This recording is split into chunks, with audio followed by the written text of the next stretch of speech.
What is going on, everybody? It's the Franz and here for AEW on TBS review for March the 16th, 2022. We finally can say the worst women's wrestling champion reign of all time is done and over, as Thunder Rosa is your new AEW Women's World Champion. Again, I mentioned something before we get to the show tonight, though. I just had to get that out of the way because it's about fucking time, but we'll get to that match. And my problems with everything leading up to this tonight when we get to it. But Joey Janela has announced that he is not going to be resigning with AEW. Joey Janela, of course, is a year one guy. He was like a day one guy. Was at the first Double or Nothing. Really was one of the guys that they did try to push early on. Tried to give him spotlight after spotlight early on. And then after COVID hits, he went from being somebody in the mid-card. If the TBS Championship would have been in existence from the start, I could have seen Joey Janela being somebody in the running for it and be used as a guy for that. But ever since COVID hit and they went to a different way of taping things in Dark and everything else, and now Dark is, of course, taped in Universal 95% of the time, he went from being somebody that they gave some push to a guy who was regular on Dark. They had the tag team of Joey Janela and Sonny Kiss for a while. That broke down. He turned on Sonny Kiss on Dark. They had their entire feud on Dark. He really wasn't doing anything else. He was going to amount to nothing more at AEW. And honestly, I don't even think Tony Khan was going to offer him a new contract. I don't think Tony Khan was even going to give him another chance in AEW because his time as being somebody to help build AEW has come and gone. He works well in GCW. That's where he needs to go. If they want to try and use him in New Japan. Honestly, Joey Janela's wrestling style did not fit AEW from the start. It didn't. This guy, I remember when All In was going on, and that was building up. People were talking about how Joey Janela's goal in his life is to die in the middle of the ring. Do that hardcore smash mouth style of wrestling that is going to end up getting him killed in the middle of the ring. And you can't do that every week on AEW television or even on Dark. It's just like, honestly, for the most part, Joey Janela did not feel like he fit in AEW. So they gave him the shots, they gave him his chances. He was there for 3 years. And honestly, his time being there was up a long time ago. He should have been gone and out of here way back in 2020 or something like that. But hey, it is what it is. So Joey Janela will no longer be in AEW. He probably won't be. He's probably done now. They're probably not going to use him for anything else. Like I said, he's been a Dark regular. He has and it's not like he doesn't have a bad record. He's won most of his matches on Dark, but they just had nothing for him other than that. Also, Brian Cage did say that there is a plan for his return to AEW. And that's all he can say. So I could see the Casino Battle Royal coming up at Double or Nothing. His return as the wild card. We'll have to wait and see. So we started off with Adam Cole and Red Dragon versus Hangman Page, Jungle Boy, and Luchasaurus. This match is happening because Adam Cole says that Hangman won via a fluke and that he's got two friends of his that are going to help him beat down Hangman and whoever he could pick, and that team was, of course, Luchasaurus and Jungle Boy. Good match here. Big spot of the night was one of the big spots of the night was the double Doomsday Device off of Jungle Boy, off of Luchasaurus and Hangman at the same time to Red Dragon. That was really good. Adam Cole picks up the win after he tags in with a high-low to Jungle Boy, lowers the boom. Hangman gets held off by Kyle O'Reilly, and the heel team wins. I don't like the fact that a championship team loses non-title matches like this. But it's like, you don't want Cole to lose. You don't want Adam Hangman Page to lose. Red Dragon's probably going to be the ones challenging for the tag team titles next, possibly.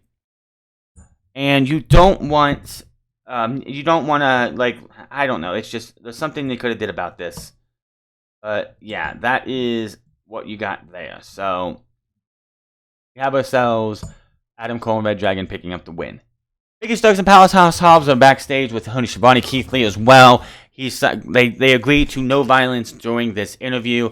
Powerhouse Hobbs and then remind him of the powerbomb, the spine bust that he took on Friday night. Ricky Starks says Rampage is his house, and you come there and you want to destroy. You want to come in there and try and take time away from my place. we're going to come and do it next Friday to you too if you're going to show up there, because he does have a match against Anthony Bowens. Keith Lee's like, yeah, remember how I put you on your ass on Friday night? Laughs it off and says, I'll see you guys on Friday, and walks off. We go to commercial, we come back, and we had a very interesting tiny little video package for Chris Statlander. We see video highlights of her, and then we see her looking in a mirror. She's taking her contact out. She's wiping with a wet towel the paint. She doesn't get it all off, but she's wiping the paint off. And then she just looks at the camera, at the mirror / camera, and that's it. Now, I see a lot of mixed reactions to this. The fact that Statlander is seemingly getting away from the galaxy's favorite alien. And honestly, it's been needed. It was an interesting gimmick. It was something for her to do. You can't get much, and you can't, the thing about it is you can't get much real estate out of this gimmick.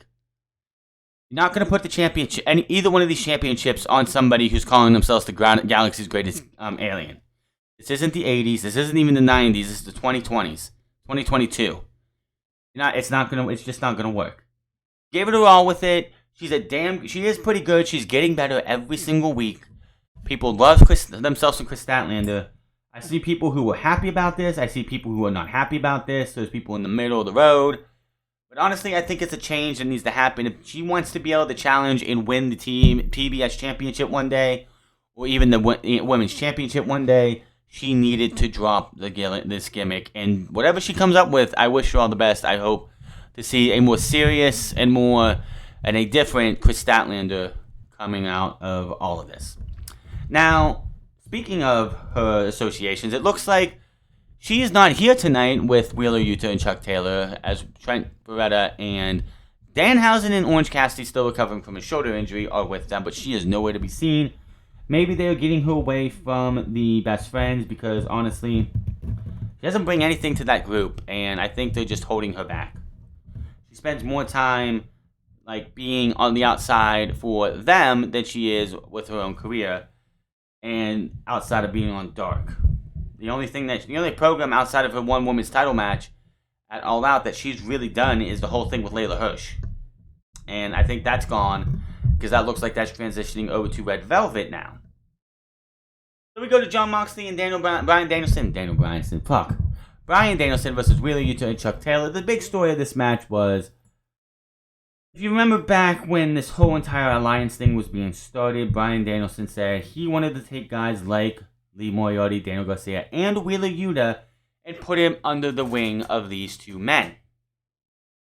We also got William Regal on commentary, whose Talk Is Jericho spot podcast did drop today. Talked about he had sepsis in his leg after having a surgery for a calcified sac or something around his heart. That if it wasn't taken care of, he would have died 6 months. He had 6 months to live. Thankfully, that was fixed. It led them getting sepsis, which a doctor saved his life, because if not, he wouldn't be having 2 legs. He was going to have to amputate it, but thankfully that didn't happen. So we could have been looking at a year where we would lose Scott Hall and William Regal, and that would be fucking terrible. So again, he was on commentary tonight, which was fantastic. He buried Excalibur. He's like, thank you, JR, you did as much as Tony Schiavone. Tony Schiavone, once again, thanks again. But you under the mask, you did nothing. You have done nothing for me. So, moving on. So, he got to spend his time with his old chaps and Excalibur, while Yuta and Chuck Taylor got the hell beat out of them. And, of course, the babyface, Jon Moxley and Bryan Danielson win. Stumps to the face, bulldog choke, all that good stuff on Wheeler Yuta. After the match, Regal comes down. They get to the ring. The best friends are leaving, but Yuta stays behind, and he goes back to the ring. The crowd is chanting Yuta. Huge chant for Yuta. And that is that. Oh wait, no. He goes to shake Regal's hands. Regal slaps him. He doesn't back down.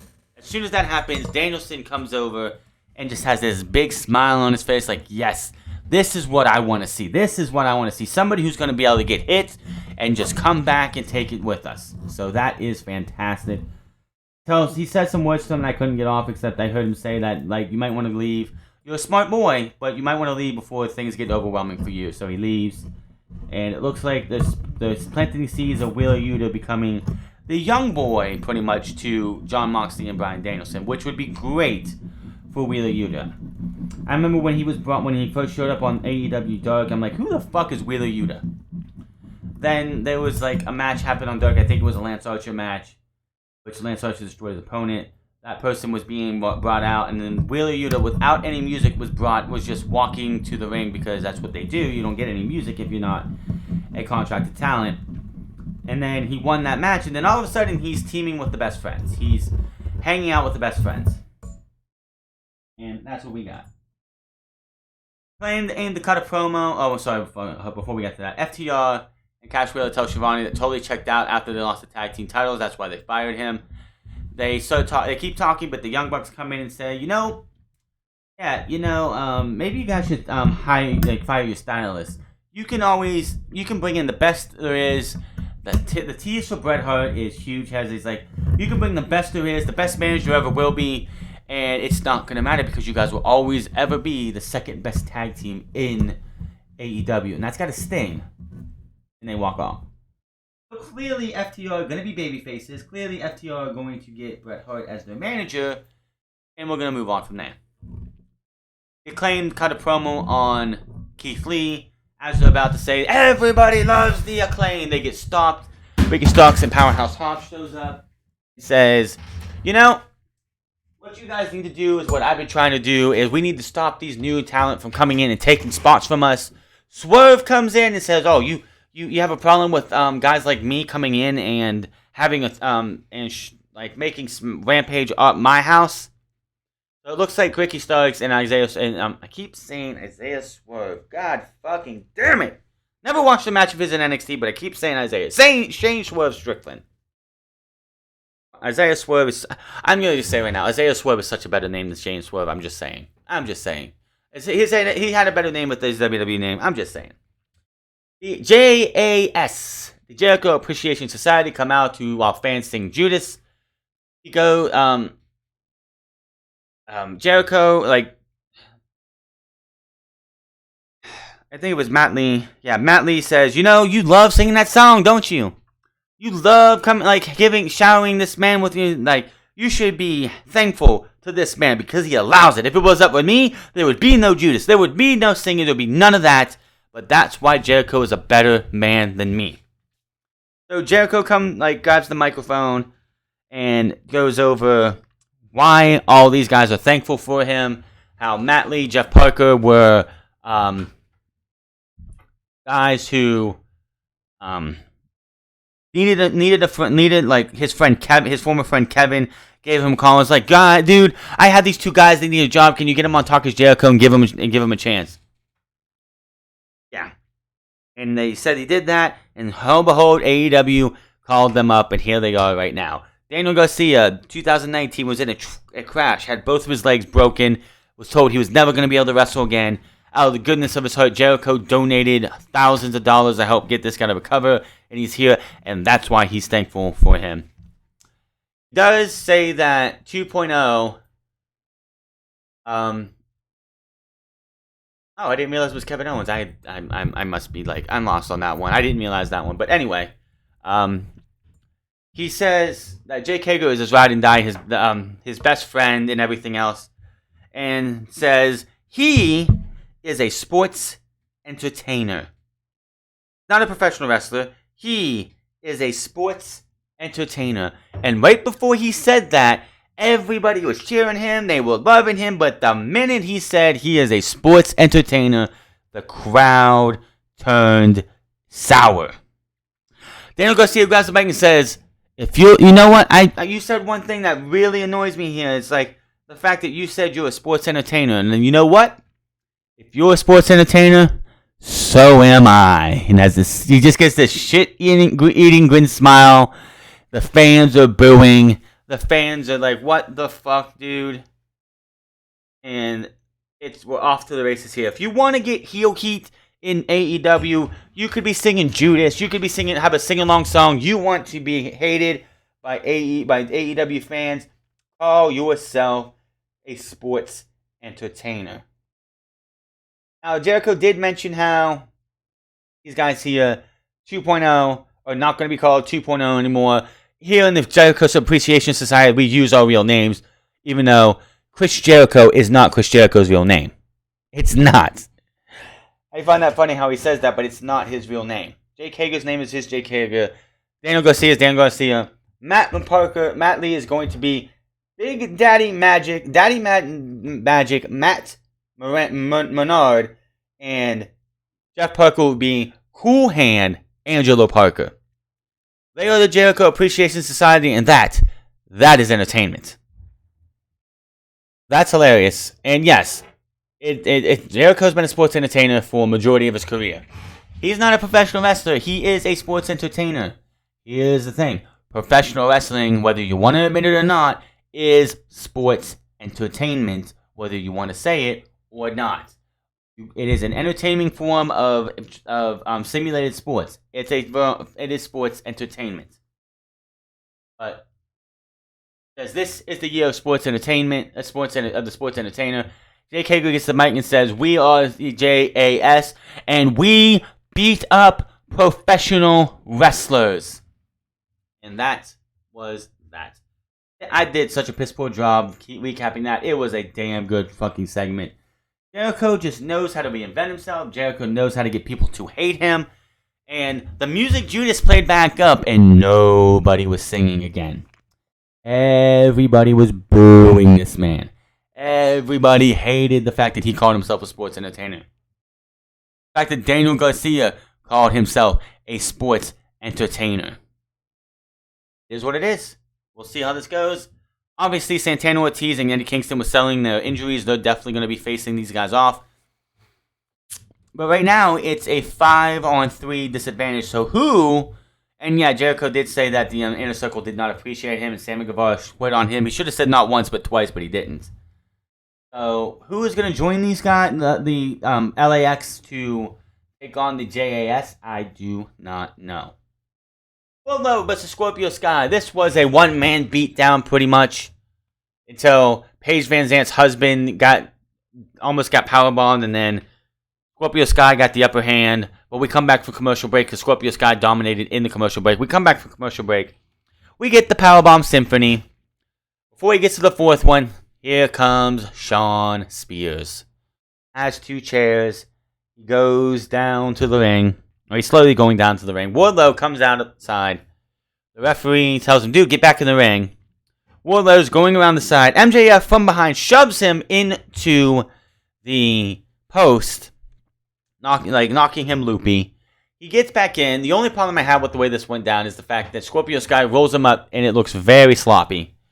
1, 2, 3.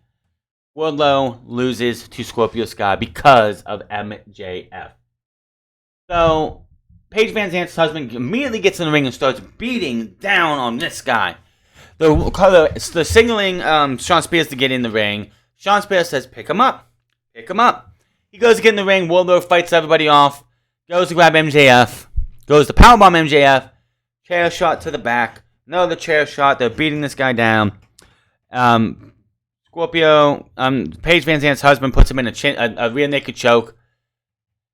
Eventually, he gets taken down. MJF gets the ring and smacks him with the ring, and then takes a wad of a bunch of cash, hands it to Dan Lambert, and Dan Lambert was paid for his cronies to beat down Wardlow. Where was Ethan Page in this? I do not know, but I don't know. There you go. Jade Cargill, nobody gives a shit about. As soon as she loses that title, the better. The women's division will be in a much better place. Private Party versus the Hardys. This was, of course, the Hardys' debut in-ring match in AEW. It's Jeff's first match in AEW, and honestly, if they would have left the debut, like his return, his debut here to tonight, it would have been a bigger pop because they were all in on this. Match was decent. It wasn't the greatest. It wasn't the best showing for Private Party in the Hardys. I think they could have had a much better match, but I don't know.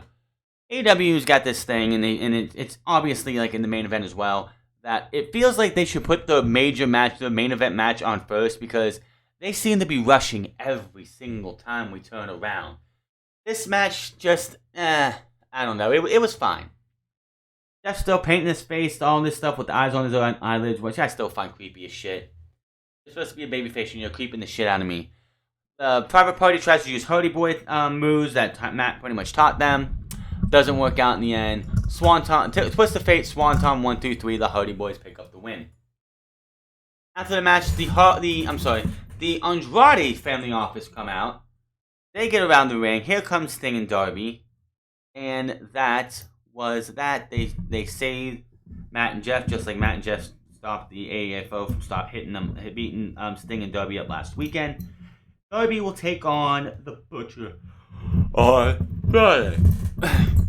Tony Schiavone is with Red Velvet. She cuts a brief promo hyping her for a match against Layla Hirsch. That she used to be friends with her. She went to bat for her, but now she sees who she really is, and she can't wait to put an end to this. That match is happening on Friday, and honestly, I really don't care. Layla Hirsch and Red Velvet have been dark regulars. They're hardly seen on regular television. So it's like, I just don't care. The Layla Hirsch heel turn just still doesn't make any fucking sense to me. I don't know. Just a match I don't care about. And then we go to our main event. Now, I didn't notice it in the first match, but in the second match I noticed they have a really small ring tonight. They're not using the usual 20 by 20 ring that you see WWE and AEW use on the regular. They're using maybe a 10 by 10, 12 by 12, something like that. So when the cage comes down and you have the cage there, you see a nice section of the because usually with the cage it fits snug against the ring, that you could have somebody down in between the cage and the ring, grab the fucking cage and smack it against them because it's that close. Well, the entrance area, the entrance half and the left half of the ring outside were exposed because they were using a smaller ring. Why? I don't have a fucking clue. You can't be because they didn't have enough room. Clearly they did because the fucking cage was there. I digress. So, the mariachi band plays Thunder Rosa to the ring. She ain't going half face paint. She went full on face paint here tonight. You knew she was winning this match. Now, and I don't know who booked this. We're having the match here. It's a fine match. Thunder Rosa's doing her best carry job. Did we really need a ref bump in this match? It's a cage match. It is a fucking cage match. Did you need a ref bump? No. No, you did not. Now, again, like I said at the beginning of the thing, Thunder Rosa won. Thunder Rosa won. Fire Thunder Driver threw a bunch of thumbtacks because they got to put thumbtacks out there. There was a spot in this that Thunder Rosa's on the top turnbuckle. She's been incapacitated. The former champion takes a bunch of chairs and she's stacking them up to make something to try and put somebody through. She goes up there to do something, maybe an air raid crash, which do the chair, what she tried to do, what she did earlier, but the ref was out and Aubrey had to come in to make the count and it was too late, so all that stuff. So they're fighting up there. She gets hit and she falls and pretty much sits down on this setup of chairs and falls over. And the commentary plays it up. It's like, oh my god, what a devastating move. Are you kidding me? That was the lightest bump of the fucking match. Of course, because it's these two, you had to have blood. You know what I want to see Tony Khan say? Okay, no more blood for the next 6 months because we have seen blood, I swear, every single week since they went to TBS. So is it like the blood clause a big thing? Because if I'm correct, other than Cody versus Dustin, a Double or Nothing 2019, we didn't see much blood in the first year of AEW's existence. Maybe the first year and a half. But since, I don't know when, they've been on this blood capade, just doing blood all over the fucking place.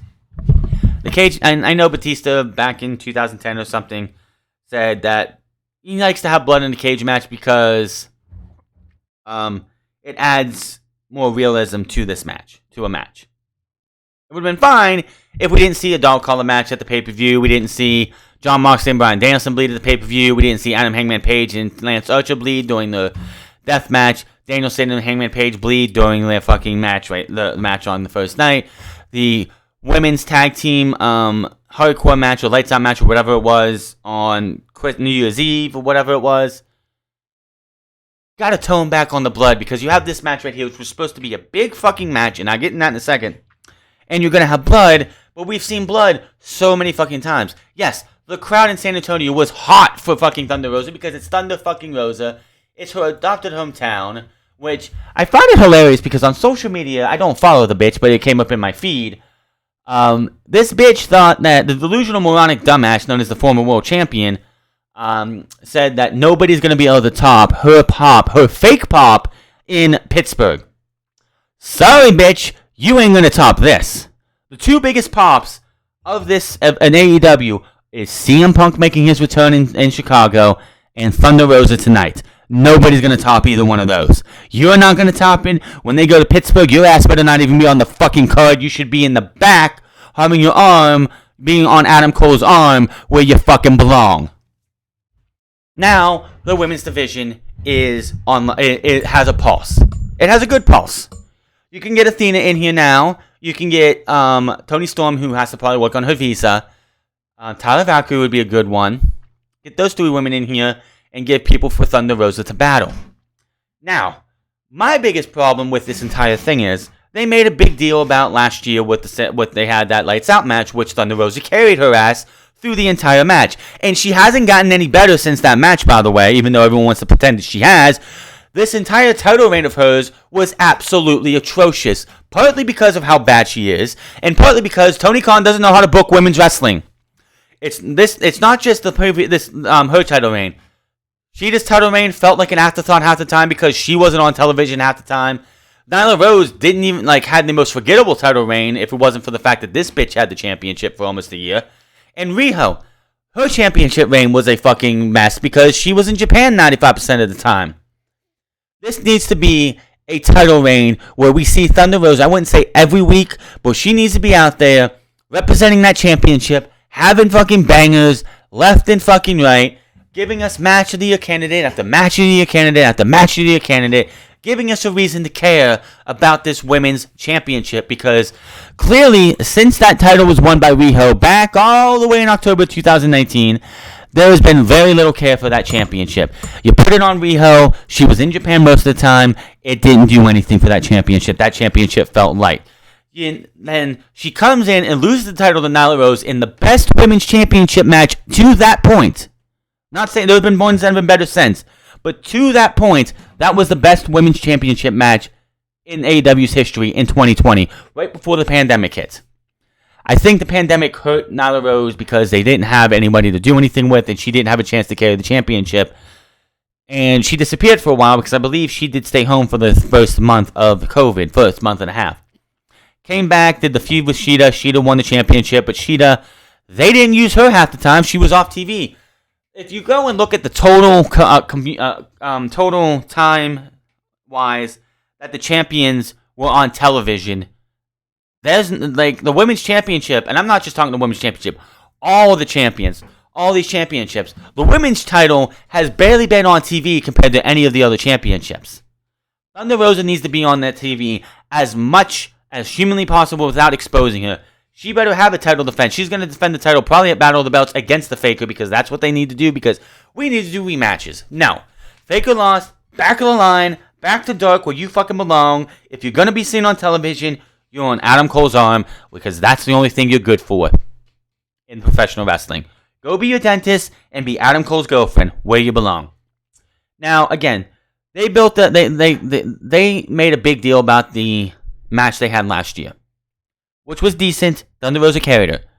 But from that match, the end of that match, if I am correct, and I'm pretty sure I am, all the way to the beginning of this year, they did not interact once. And if they did, it was in maybe a tag team match or something. Thunder Rosa won that match. It didn't go against either one of their records because it was lights out.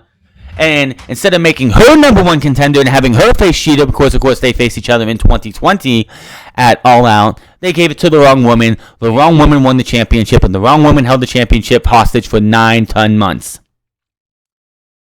And there was next to no interaction between these two. And Thunder Rosa went on to do what? Who did she feud with after that? I can't even fucking remember. And you just left it alone for a year. No steam. There was like little embers from this feud for almost a year. And then we get close to the full revolution, and you start blowing on those embers that are starting to fizzle out just to try and get some heat on this thing. And it just felt like they were rushing to get this title change to happen. If the fucking Faker was a better champion, yes, you could have held this off to Double or Nothing, and I don't think anybody would have complained. But this title change should have happened 6 to 9 months ago. If you go back and watch her first title defense was atrocious. Every single title defense she had fucking help. It's so funny how the first title defense that she has with nobody able to help her, she loses. And yet they're going to have her probably for the next 6 to 9 months on television bitching and moaning and whining and complaining like a little pussy bitch that she was fucking screwed because of conspiracy this and conspiracy that. The conspiracy argument does not work. It never fucking worked. And it's time again, like I said, to go be Adam Cole's girlfriend because that's all you're going to be famous for. Get this woman off of television and never put it back on other than being Adam Cole's girlfriend. Where does Thunder Rosa go from here? Amy Hayter, maybe. Mercedes Martinez could turn heel again and join, and like not join up again, but be an adversary for Thunder Rosa. All I know is, if I have the rankings here, which I do, if I can get my damn phone to work. Top 5 women outside of Thunder Rosa. Serena Deeb's number 6. That's number 1. It's gonna be number 1 since Thunder Rosa won. Serena Deeb could be the pay-per-view match. You're probably going to have the rematch between these two at Battle of the Belts, and it's probably going to be an atrocious match because Faker's going to do everything she can to try and hurt Thunder Rosa's title reign right off the bat.